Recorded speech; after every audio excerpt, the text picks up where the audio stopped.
Hello friends, मैं स्वागत करता हूं डेली करंट अफेयर्स के इस सेशन में, जहां आप लोग को 20 फरवरी 2025 का करंट अफेयर्स पूरा डिटेल्स में डिस्कशन किया जाएगा। आप सबको ये सब महत्वपूर्ण टॉपिक कवर किया जाएगा। हर करंट अफेयर्स आपका स्टेटेड जीके के माध्यम से और मैपिंग के माध्यम से बताया जाएगा। तो वीडियो लास्ट तक देखिएगा, कई सारे महत्वपूर्ण क्वेश्चन आपको मिलने वाले हैं। आज जो है इम्पोर्टेंट डेट के साथ शुरुआत करते हैं। पहले क्वेश्चन के साथ हम आज कह रहा है विश्व सामाजिक न्याय दिवस मनाया जा रहा है। कब मनाया जा रहा है? 20 फरवरी को, world day of social justice. तो इसके बारे में याद रखना है। सामाजिक न्याय को कैसे बढ़ाया जा सकता है, उसके लिए यह दिवस मनाया जाता है और 2009 से यह दिवस मनाया जा रहा है। ये भी आपको ध्यान रखना है। तो देखिएगा इसके बारे में कुछ बेसिक बातें। 1995 में जो है कोपनहेगन, जो डेनमार्क की राजधानी है, वहां विश्व सामाजिक विकास के लिए जो है विश्व शिखर सम्मेलन आयोजित किया गया था कि विश्व का जो है सामाजिक विकास कैसे हो, उसके लिए यह शिखर सम्मेलन हुआ था। इस शिखर सम्मेलन का परिणाम यह हुआ कि इस पे एक जो है डिक्लेरेशन क्लियर हो गया, जिसे कोपनहेगन घोषणा या कोपनहेगन डिक्लेरेशन कहा गया।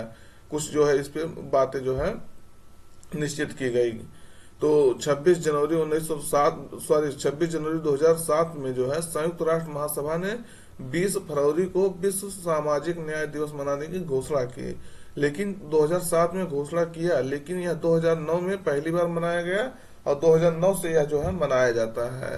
तो क्यों मनाया जाता है? विश्व लेवल पे सामाजिक विकास और सामाजिक न्याय को कैसे स्थापित किया जाए, इसलिए यह दिवस मनाया जाता है। तो इस वर्ष इसका थीम क्या है, ये भी देख लीजिएगा आप लोग। Global coalition for social justice, bridging gaps, building alliance, यानी जो है सामाजिक न्याय के लिए वैश्विक गठबंधन।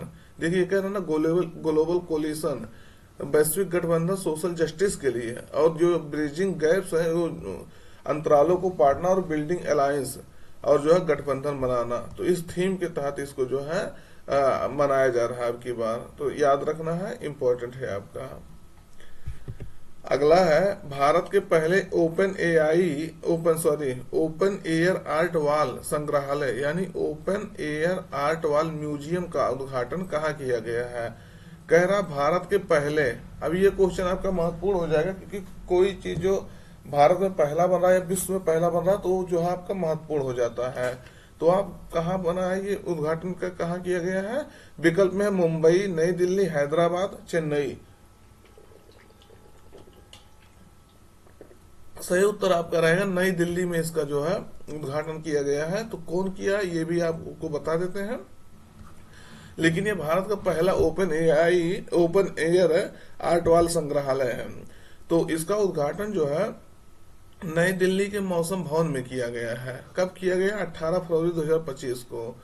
डॉक्टर जितेंद्र सिंह जो है केंद्रीय विज्ञान और प्रौद्योगिकी मंत्री जो है, उन्होंने भारत के पहले ओपन एयर आर्ट वॉल संग्रहालय का उद्घाटन किया। अब इसका मतलब क्या होता है?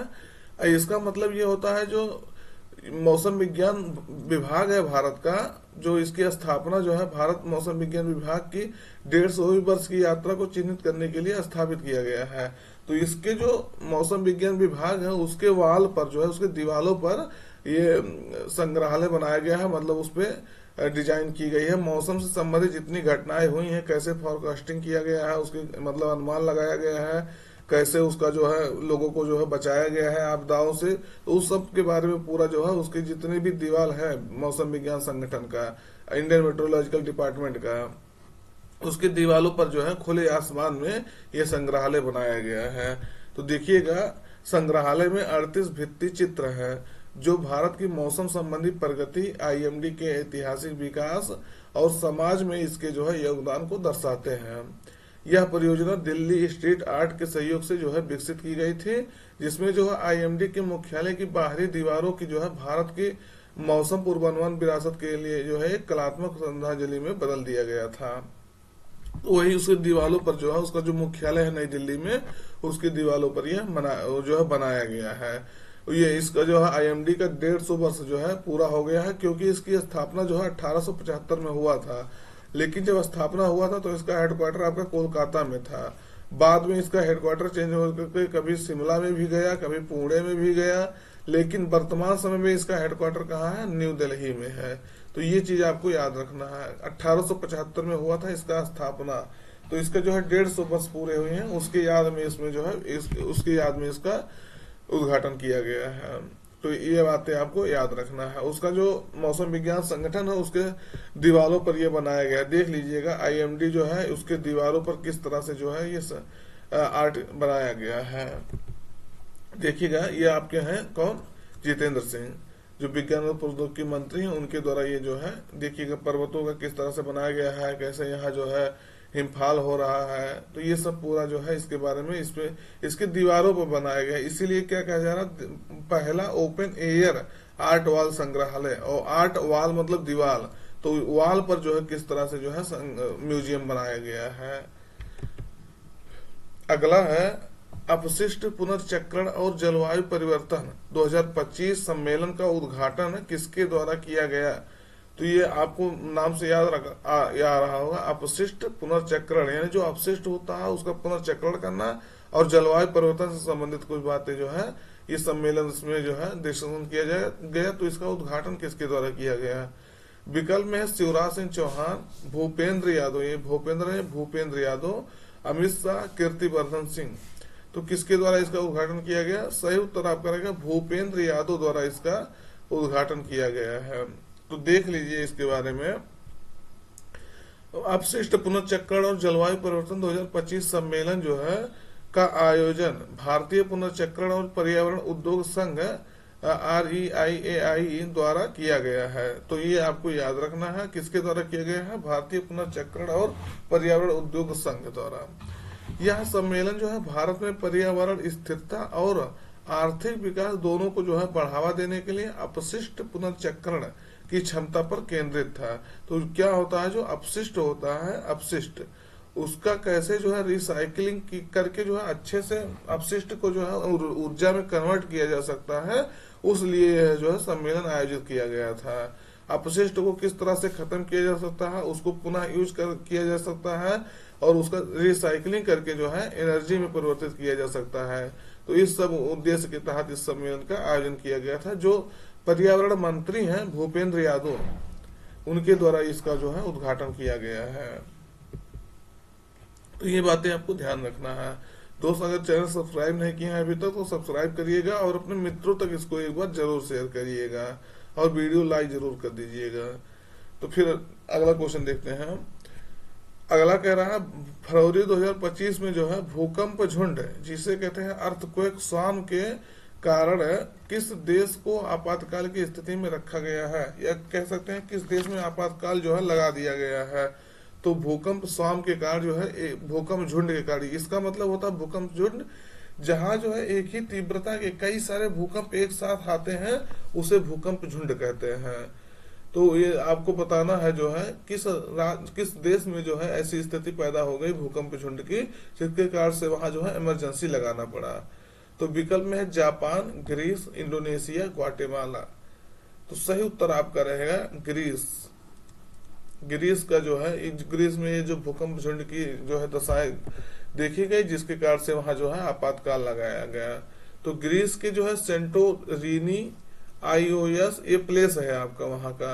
आमोरगोस और अनाफी में जो है समुद्र के अंदर भूकंपों के झुंड के कारण आपातकाल की स्थिति जो है घोषित कर दी गई है।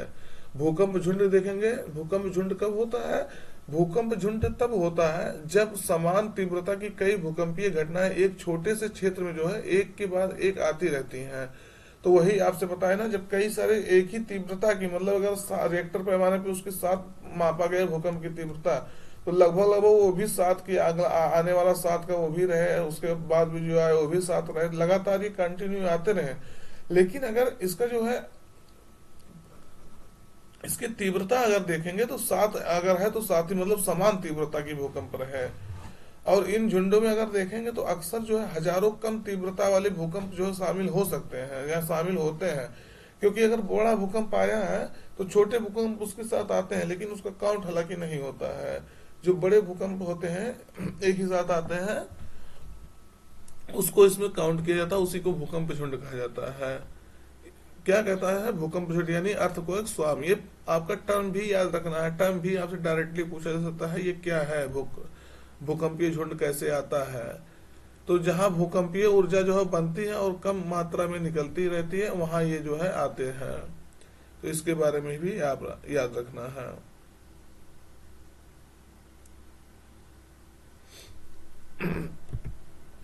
अगला देखिएगा, ये देखिएगा आपका मैप है ग्रीस का। ग्रीस में ये घटनाएं हुई हैं, एथेंस जहाँ की राजधानी है।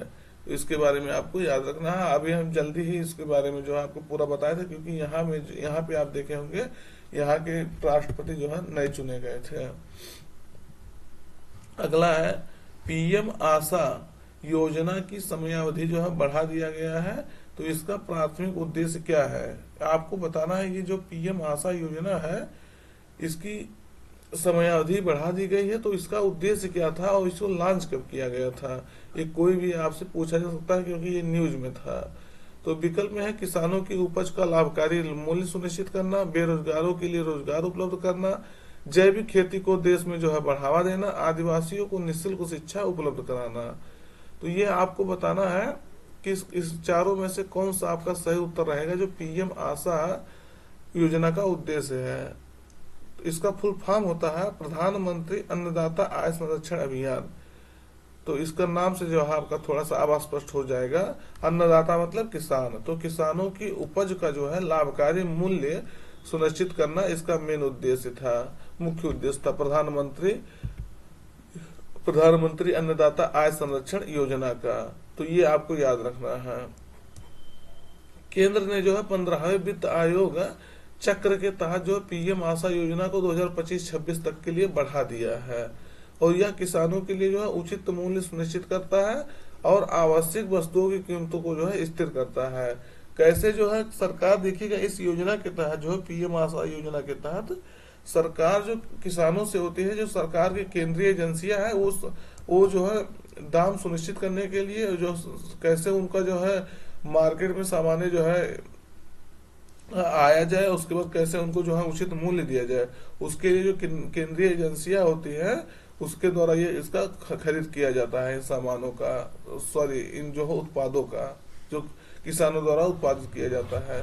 तो कैसे किसानों की उपज का जो है लाभकारी मूल्य सुनिश्चित किया जाए, इसलिए यह जो है शुरू किया गया था। कब शुरू किया गया था, सितंबर 2018 में शुरू किया गया था।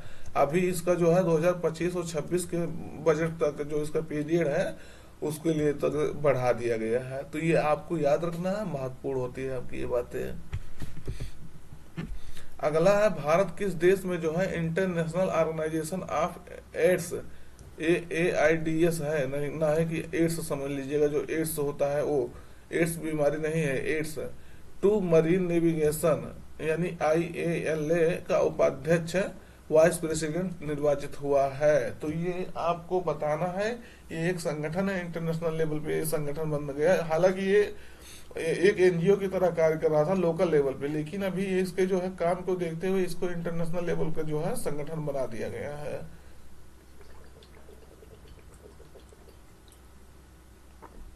तो किस देश में जो है ये इस संगठन का भारत उपाध्यक्ष बना है, तो विकल्प में सिंगापुर, जापान, फ्रांस, मालदीव। सही उत्तर आपका रहेगा सिंगापुर में भारत जो है इसका उपाध्यक्ष बना है। तो आपको ध्यान रखना है। देखिएगा भारत को सिंगापुर में जो है international organisation of AIDS to marine navigation, ये देखिएगा इसीलिए हम इसको इंग्लिश में लिख दिए हैं, क्योंकि ये चीजें आपको जो है कंफर्म होना चाहिए कि क्या सही क्या लिखा है। इसका जो है उपाध्यक्ष चुना गया है। अध्यक्ष कौन रहेगा, तो आपका सिंगापुर ही उपाध्यक्ष रहेगा। तो ये उपाध्यक्ष चुना गया है इसका। भारत और पत्तन पोत परिवहन एवं जलमार्ग मंत्रालय के सचिव जो है श्री TK रामचंद्रन ने सिंगापुर में जारी जो है IALA की पहली आम सभा में भारतीय प्रतिनिधि मंडल का जो है नेतृत्व किया है। तो वही ये गए थे, वही भारत को जो है उपाध्यक्ष चुना गया है। इसकी स्थापना जो देखेंगे 1957 में स्थापना किया गया था एक छोटे से ऑर्गेनाइजेशन के लिए, लेकिन ये अब जो है इंटरनेशनल ऑर्गेनाइजेशन बन गया है, NGO के रूप में बन गया है। भारत को इसका उपाध्यक्ष चुना जाना जो है इसके टिकाऊ और सुरक्षित समुद्री नेविगेशन के प्रति भारत की प्रतिबद्धता की पुष्टि करते हुए समुद्री मामलों में जो है इसके मजबूत नेतृत्व और योगदान को जो है रेखांकित करता है। निश्चित रूप से देखेंगे तो भारत का जो है महत्व है इस मामले में ज्यादा वो है, क्योंकि हिंद महासागर में इसका सिचुएशन भी है। और देखेंगे तो भारत जो है टिकाऊ, सुरक्षित और समुद्री नेविगेशन के प्रति जो है भारत प्रतिबद्ध भी रहता है। तो इसके बारे में भी आप जानते होंगे। अगला इसी के बारे में थोड़ा और देख लीजिएगा। भारत दिसंबर 2025 में जो है IALA परिषद की बैठक और सितंबर 2027 में मुंबई में जो IALA सम्मेलन और आम सभा की मेजबानी करेगा। तो 2027 में जब इसका सम्मेलन होगा तो मुंबई में होगा, और उसकी मेजबानी कौन करेगा? अपना प्यारा देश भारत करेगा। तो ये चीजें भी आपको ध्यान रखना है, क्योंकि यही आपसे जो है पूछा जा सकता है। अगला देखते हैं सॉरी, भारत किस देश के साथ जो है लिथियम का पता लगाने और खनन संबंधी समझौता जो है ज्ञापन पर हस्ताक्षर किया है? मेमोरेंडम ऑफ अंडरस्टैंडिंग जो है उस पर हस्ताक्षर किया है। तो सही उत्तर आपका कौन सा रहेगा ये आपको बताना है। चिली, अर्जेंटीना, दक्षिणी अफ्रीका, बोलीविया। सही उत्तर आपका रहेगा अर्जेंटीना के साथ जो है ये समझौता हुआ है, कहा गया है जिसमें लिथियम को कैसे बढ़ाया जा सकता है। तो भारत और अर्जेंटीना ने जो है समझौते ज्ञापन पर हस्ताक्षर करने के साथ महत्वपूर्ण खनिजों के क्षेत्र में जो है संबंधों को मजबूत करने के लिए अपनी प्रतिबद्धता की जो है पुष्टि की है। और यह सहयोग से जो है लिथियम का पता लगाने संबंधी परियोजनाओं में तेजी आने, संसाधन सुरक्षा बढ़ाने और लैटिन अमेरिकी खनन परिदृश्य में जो है भारतीय कंपनियों के लिए नए अवसर पैदा होने की उम्मीद है। तो कैसे जो है भारत की आप जानते होंगे, तो जो दक्षिण अफ्रीकी देश है वहाँ उतने संसाधन तो बहुत है, उतनी टेक्नोलॉजी नहीं है जिससे जो है वहाँ के खनन कार्यों को जो है संपन्न किया जाए सफलतापूर्वक। तो भारत जैसे देश अगर वहाँ जो है वो यहाँ की कंपनियां अगर वहाँ जाएंगी, पार्टिसिपेट करेंगी, अवसर उनके लिए पैदा होगा और वो जो है अच्छे से विकास वहाँ वहाँ होगा, और अपने देश का भी जो है अच्छे से विकास होगा। तो देखिएगा ये आपका लिथियम ट्रायंगल होता है, जिससे जो है ये 3 देश मिलकर के बनते हैं। ऐसे लिथियम ट्रायंगल के बारे में कैसे याद रखते हैं? ABC, ये तो आपको याद रखना पड़ेगा कि ये दक्षिण अफ्रीकी देश हैं जो ABC नाम से जो है लिथियम ट्रायंगल बनाते हैं। लिथियम ट्रायंगल मतलब यही होता है जो विश्व की लगभग देखेंगे तो 90% लिथियम का आपके भंडार यही तीनों देश में है, इसीलिए जो है ये ट्रायंगल बनता है। कहाँ? ABC मतलब अर्जेंटीना, बोलीविया और चिली। और उसमें चिली जो है सबसे नंबर 1 पे है। विश्व में सबसे ज्यादा अगर कहीं भंडार है लिथियम का तो आपके चिली में है। तो ये बात भी आपको याद रखना है। तो ABC से आप याद रखना है अर्जेंटीना, बोलीविया, चिली। अब जैसे आपसे क्वेश्चन ये पूछ ले कि जो है लिथियम ट्रायंगल है उसमें कौन सा देश एक शामिल नहीं है, तो ये तीनों आपको ABC याद रखना है। मान लीजिए इसमें दक्षिण अफ्रीका दे दिया, जो है रूस दे दिया, कोई और दे दिया, तो उसमें आपको याद रखना है कि ये ABC नाम से जो है संगठन है वो शामिल है। या ब्राजील दे दिया इसमें, सॉरी इसके बारे में आपको ध्यान रखना है। अगला देखिएगा, हाल ही में केंद्रीय मंत्री सर्बानंद सोनोवाल ने किस नदी में जो है अंतर्देशीय जलमार्ग टर्मिनल का उद्घाटन किया है? तो किस नदी में किया है आपको बताना है। सही उत्तर आपका रहेगा इसमें ब्रह्मपुत्र नदी में इसका उद्घाटन किया गया है। किसके द्वारा किया गया है? तो सर्बानंद सोनोवाल द्वारा किया गया है। देखिएगा दोस्त, थोड़ा सा मतलब तबीयत हल्का सा डाउन है, आवाज थोड़ी सी लग रही होगी आपको थोड़ा थोड़ा, लेकिन उसको इग्नोर कर दीजिएगा, आप अपने पढ़ाई पे ध्यान दीजिएगा।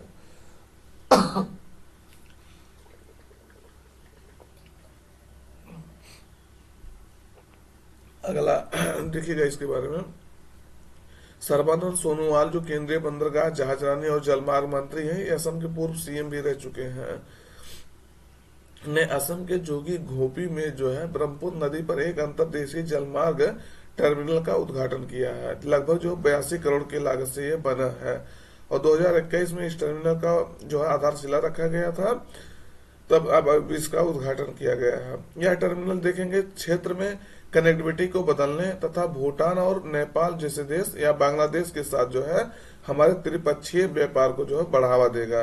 भूटान और जो है बांग्लादेश है, ना कि नेपाल है, इसको ध्यान रखना है आपको। तो ये बातें आपको याद रखना है। एक क्वेश्चन और है, देखिएगा, चर्चा में रहा परम्बिकुलम टाइगर रिजर्व किस राज्य में स्थित है, जो अभी चर्चा में था? विकल्प में तमिलनाडु, केरल, कर्नाटक, आंध्र प्रदेश। तो केरल में यह स्थित है, इसको आपको याद रखना है। देखिएगा इसमें जो है अभी सर्वे हुआ है परम्बी कुलम टाइगर रिजर्व में वन विभाग द्वारा किए गए एक जीव संरक्षण में 15 नई प्रजातियों की खोज की गई है, दर्ज की गई है। जो इसके अगर देखेंगे तो परम्बी कुलम और त्रिशूल जिला केरल में है, वहां इसकी स्थिति है। और देखेंगे यहाँ से परम्बी कुलम हो गया, सोलायार, थेक्कड़ी नदियां इसी रिजर्व से जो है होकर बहती हैं। और कादर, मालासार और मृदुवर है, माला मालसार जनजातियां यहाँ पाई जाती हैं। तो इसके बारे में आपको ध्यान रखना है। तो आज का सेशन दोस्तों यही रखते हैं। क्वेश्चन अभी और आपका था, लेकिन आपका टाइम भी हो गया। देखिएगा हमारा गला भी किस तरह से हो रहा है। तो फिर मिलते हैं नए सेशन में। तब तक अपना पढ़ाई जारी रखिएगा।